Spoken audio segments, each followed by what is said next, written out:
Election کی تاریخ حاصل کرنے کے لیے چیف الیکشن کمشنر کو صدر مملکت ڈاکٹر عارف الوی نے خط لکھا اور کہا کہ انتخابات کی تاریخ کا فوری اعلان کریں، آئین تاخیر کی اجازت نہیں دیتا، اور الیکشن کمیشن ایکٹ 2017 کے مطابق صوبائی اسمبلیوں کے انتخابات کی تاریخ کا فوراً اعلان کیا جائے۔ الیکشن کمیشن پنجاب اور خیبر پختونخوا صوبائی اسمبلیوں کا انتخابی شیڈول جاری کرے تاکہ ان قیاس آرائیوں کو ختم کیا جا سکے۔ انہوں نے پنجاب اور خیبر پختونخوا کی اسمبلیوں کی تحلیل کا حوالہ دیتے ہوئے کہا کہ آئین کا آرٹیکل 224 اسمبلیاں توڑنے کے 90 دن کے اندر الیکشن کرانے پر زور دیتا ہے، اور آئین کے مطابق انتخاب کا انعقاد الیکشن کمیشن کا بنیادی اور لازمی فرض ہے، اور آئین کا آرٹیکل 218(3) الیکشن کمیشن کو شفاف اور آزادانہ انتخابات کے انعقاد کو یقینی بنانے کا فرض تفویض کرتا ہے، اور فرائض کی ادائیگی کی ناکامی کی صورت میں الیکشن کمیشن کو آئین کی خلاف ورزی کا ذمہ دار ٹھہرایا جائے گا۔ یعنی یہ معاملہ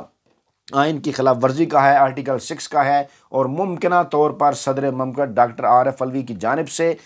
چیف الیکشن کمشنر کو اگر انہوں نے آئین کے اوپر عمل نہ کیا تو ان کے خلاف ریفرنس بھی سپریم کورٹ آف پاکستان میں بھجوایا جا سکتا ہے۔ یہ تجزیہ ہے اس کے اوپر ہمارا، اور خط میں کہا گیا کہ آئین اور الیکشن ایکٹ 2017 کی خلاف ورزی کے سنگین نتائج سے بچا جائے اور فوری شیڈول کا اعلان کیا جائے، اور آئین کی تمہید اور قرارداد مقاصد کا بھی حوالہ دیا۔ تمہید کے مطابق ریاست اپنی طاقت اور اختیار کو عوام کے منتخب نمائندوں کے ذریعے استعمال کرے گی، اور پھر جناب آئین کے جمہوری اصولوں اقتدار کی پابندی اور پیروی کے بارے میں کوئی بھام نہیں۔ دنیا کی پرانی جمہوریتوں نے بھی جنگوں کے دوران انتخابات میں کبھی تاخیر نہیں کی۔ امریکہ نے 1812 میں برطانیہ کے ساتھ جنگ کے باوجود انتخابات کرائے، اور 1864 خانہ جنگی کے وقت بھی انتخابات معطل کرنے کا نہیں سوچا امریکی صدر ابراہم لنکن نے۔ اور الیکشن کمیشن قومی اسمبلی کے مختلف حلقوں کے انتخابات کا اعلان کر کے فوری طور پر جو ہے وہ یعنی اقدام اٹھائے، جیسے انہوں نے ضمنی انتخابات کا اعلان کیا۔ اگر ضمنی انتخابات ہو سکتے ہیں، قومی اسمبلی کے امن و امان کی صورتحال وہاں پر ٹھیک ہے،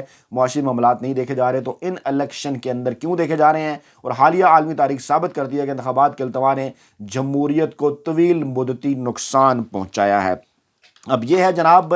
دو اہم ترین اور بڑی ڈیولپمنٹ، اور پھر ایک اور اہم ترین ڈیولپمنٹ، وہ جناب آئی ایم ایف کو راضی کرنے کی کوششیں جاری ہیں۔ وفاقی ترقیاتی بجٹ میں بڑی کٹوتی کی تیاری کر لی گئی ہے۔ 727 ارب روپے کے وفاقی ترقیاتی بجٹ کی کٹوتی کی جائے گی۔ 6 ماہ میں اسی حکمت عملی کے تحت صرف 151 ارب روپے خرچ کیے گئے ہیں۔ عوام کے اوپر ترقیاتی بجٹ پر کٹوتیاں لگا رہے ہیں، اور 350 ارب تک کی کمی ہو سکتی ہے۔ مختلف منصوبے جناب اس سے متاثر ہو سکتے ہیں۔ اور دوسری جانب وفاقی کابینہ میں مزید 5 نئے معاونین کا اضافہ کر دیا گیا، ارکان کی تعداد 83 ہوگی۔ یعنی یہ جو خرچے ہیں یہ تو کم نہیں کیے جا رہے،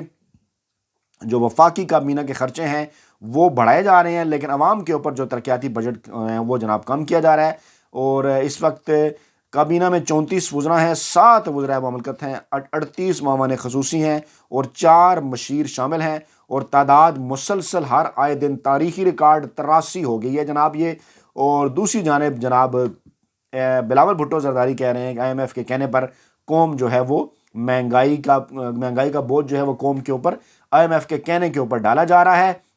اور سیلاب جیسی قدرتی آفت ہمارے لیے قیامت تھی۔ انہوں نے کہا جناب کہ ہم نے عالمی اداروں سے جو مانگا وہ ہمیں مل رہا ہے، لیکن ساتھ میں انہوں نے تسلیم بھی کیا کہ ہم جو مہنگائی کر رہے ہیں یہ جناب آئی ایم ایف کے کہنے کے اوپر کر رہے ہیں۔ اور اب کہاں گئے وڈے اینکر ویلے کالمنگار اور ملازم صافی؟ ان کو یاد ہوگا کہ عمران خان کس طرح سے عالمی اداروں اور آئی ایم ایف کے سامنے ڈٹ کر کھڑے ہوئے تھے کہ مہنگائی نہیں کرنی، عوام کو ریلیف دینا ہے۔ 9 فروری سے قبل آئی ایم ایف سے اسٹاف لیول معاہدہ ہو جائے گا، یہ خبریں بھی جناب آ رہی ہیں۔ اور یہ جو اسٹاف لیول معاہدہ ہے اس حوالے سے جو ہے وہ پہلے 2-3 مرتبہ جو ہے وہ مذاکرات ہو چکے ہیں، اور امید ہے وزارت خزانہ کے ذرائع کو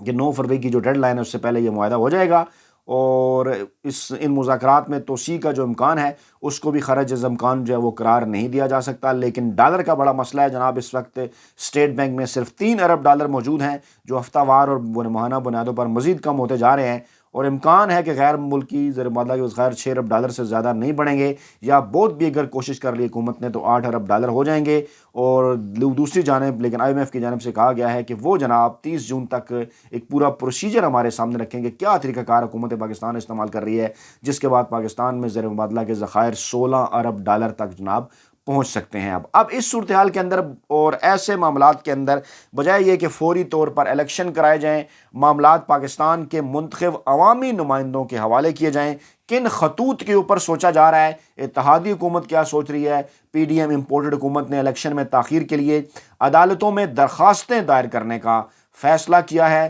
شہباز شریف، آصف زرداری اور ملا فضل انہوں نے مشاورت کی ہے کہ اتحادی حکومت الیکشن میں تاخیر کے لیے عدالتوں میں درخواستیں دائر کرے گی۔ سب سے پہلے حکومت سندھ کی جانب سے عدالت میں ریٹ پٹیشن آئے گی، دوسرے مرحلے پر پھر بلوچستان میں آئے گی جناب ریٹ پٹیشن، اور موقف یہ اپنایا جائے گا کہ الیکشن نئی مردم شماری کے بعد کروائے جائیں۔ اب یہ ایک نیا حربہ، اور پہلے کہتے رہے جناب حالات ٹھیک نہیں ہیں، پھر جناب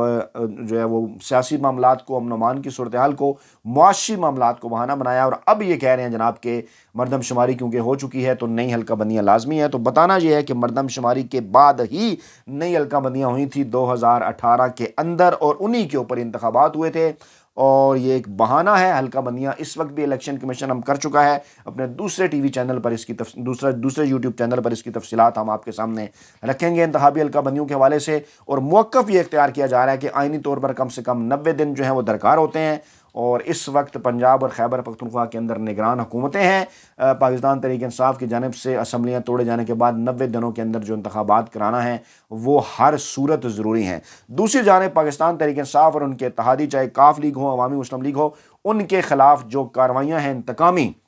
ان کا سلسلہ جو ہے وہ جاری ہے۔ تازہ ترین اطلاعات کے مطابق شیخ رشید راہداری ریمانڈ پر مری پولیس کے حوالے کر دیے گئے ہیں۔ شیخ رشید کو اسلام آباد کچہری میں آج پھر ہتھکڑی لگا کر پیش کیا گیا، جہاں عدالتوں میں کیس کی سماعت کے دوران پولیس سے استفسار کیا عدالت نے کہ پہلے راہداری ریمانڈ کی استدعا کی۔ اس پر تفتیشی افسر نے کہا کہ پہلی بار کر رہے ہیں، اس سے پہلے نہیں کی۔ شیخ رشید کے وکیل علی بخاری نے کہا کہ جوڈیشل مجسٹریٹ نے حال ہی میں شیخ رشید کے راہداری ریمانڈ کی استدعا مسترد کی تھی۔ شیخ رشید جیل میں ہیں، کہیں باہر نہیں جا سکتے، اور پھر انہوں نے شیخ رشید کے راہداری ریمانڈ کی درخواست کی مخالفت کی، جس کے بعد پروسیکیوٹر نے راہداری ریمانڈ سے متعلق دلائل دیے، اور اس سے پہلے کراچی کے حوالے سے جو راہداری ریمانڈ ہے وہ مسترد کیا جا چکا ہے عدالت کی جانب سے، لیکن اب شیخ رشید کیونکہ جوڈیشل ریمانڈ پر ہیں، پروسیکیوٹر نے کہا کہ ان کو مری عدالت پیش کرنا ہے، اور شیخ رشید کے حوالے سے جو ہے وہ پولیس کی یہ درخواست جو تھی ان کی راہداری کے حوالے سے، وہ فریقین کے دلائل سننے کے بعد عدالت نے منظور کرتے ہوئے 1 دن کے راہداری ریمانڈ پر مری پولیس کے حوالے کر دیا ہے، اور کل شیخ رشید کو 2 بجے مری کی متعلقہ عدالت کے اندر جو ہے وہ پیش کرنے کا حکم جاری کر دیا گیا ہے۔ اور دوسری جانب جو ہے وہ ایک اہم ترین شخصیت سے ملاقات کے حوالے سے شیخ رشید کا بڑا اور اہم ترین بیان بھی سامنے آیا۔ انہوں نے کہا کہ گزشتہ رات ایک اہم شخصیت سے ملنے کا کہا گیا انہیں، جس پر انہوں نے اس ملاقات سے انکار کر دیا ہے۔ وہ غیر رسمی گفتگو کر رہے تھے میڈیا سے، انہوں نے کہا کہ 16 بار وزیر رہا ہوں، یہ میری سیاسی ہمدردیاں بدلنا چاہتے ہیں، لیکن اس عمر میں سیاسی ہمدردیاں نہیں بدلوں گا۔ پولیس والے میرے بھائی ہیں، میں نے دونوں موبائل فون کے پاسورڈ پولیس کو دے دیے ہیں، میرے پیسے، موبائل اور گھڑیاں پولیس نے نکال لیں، مری پولیس نے گھنٹوں مجھ سے تفتیش کی، تمام کام اپارا پولیس نے کیا، اپارا انورٹڈ کاماز کے اندر ہے، مری، لسبیلا اور کراچی پولیس معصوم ہے۔ اور پھر انہوں نے انکشاف کیا کہ رات مجھے ایک اہم ترین شخصیت سے ملنے کا کہہ رہے تھے، لیکن میں نے انکار کر دیا، اور یہ بھی شیخ رشید نے دعویٰ کیا کہ عمران خان کی نااہلی کے حوالے سے کچھ خفیہ ہاتھ جو ہیں وہ فیصلہ کر چکے ہیں۔ دوسری جانب جو ضمنی انتخابات ہیں ان میں سیاستدانوں کی اگلی جنریشن اب کاغذات نامزدگی جمع کرا رہی ہے۔ چودھری نثار کے بیٹے تیمور علی خان بھی الیکشن کے لیے میدان میں آ گئے۔ قومی اسمبلی کے NA 59 راولپنڈی سے انہوں نے کاغذات جمع کرائے، اور ذرائع کا یہ دعویٰ ہے کہ تیمور علی خان آزاد حیثیت کے اندر جو ہے وہ الیکشن لڑیں گے۔ پھر جناب حنیف عباسی کے بیٹے حماس عباسی کے کاغذات نامزدگی بھی جمع کرانے کی اطلاعات NA 60 اور NA 62 میں انہوں نے کاغذات جمع کرائے، اور ایک نشست شیخ رشید کے ریزائن سے خالی ہوئی NA 60، اور دوسری NA 62 شیخ رشید کے بھتیجے شیخ راشد کے استعفے کے بعد خالی ہوئی۔ اور حماس حنیف عباسی نے کہا جناب کہ میرا مقابلہ عمران خان سے ہے، جناب آپ کے والد محترم بھی عمران خان کا جو مقابلہ ہے نہیں کر پائیں گے۔ پاکستان تحریک انصاف کا لاہور ہائی کورٹ کے فیصلے کے بعد رد عمل، اپوزیشن لیڈر کی تبدیلی کا مطالبہ کر دیا پاکستان تحریک انصاف کی جانب سے فواد چودھری نے، اور کہا کہ اسپیکر تھوڑا سا جمہوریت کا پاس رکھیں اور اپوزیشن لیڈر تبدیل کرنے کا نوٹیفیکیشن جاری کریں۔ ہر بات کے لیے عدالت جانا جو ہے وہ کوئی اچھی پارلیمانی روایت نہیں ہے۔ ملتان میں کاغذات نامزدگی جمع ہونے کے دوران پاکستان تحریک انصاف اور نواز لیگ کے کارکنان آمنے سامنے آ گئے، وہاں ان دونوں کے درمیان ہاتھا پائی ہوئی۔ سیاسی ماحول اس وقت جو پنجاب کے اندر ہے وہ گرم ہے، اور یقیناً اس گرم سیاسی ماحول کے صحیح ٹمپریچر کا اسی صورت اندازہ لگایا جا سکتا ہے جب فی الفور ملک کے اندر صوبائی اسمبلیوں کے ساتھ ساتھ قومی اسمبلی کے انتخابات کا بھی اعلان کر دیا جائے اور حکومت جو ہے وہ عوام کے حقیقی نمائندوں کے حوالے کر دی جائے۔ اپنا بہت خیال رکھیے گا، دعاؤں میں یاد رکھیے گا۔ نئی ویڈیو کے ساتھ جلد حاضر ہوں گے۔ اللہ نے کے بعد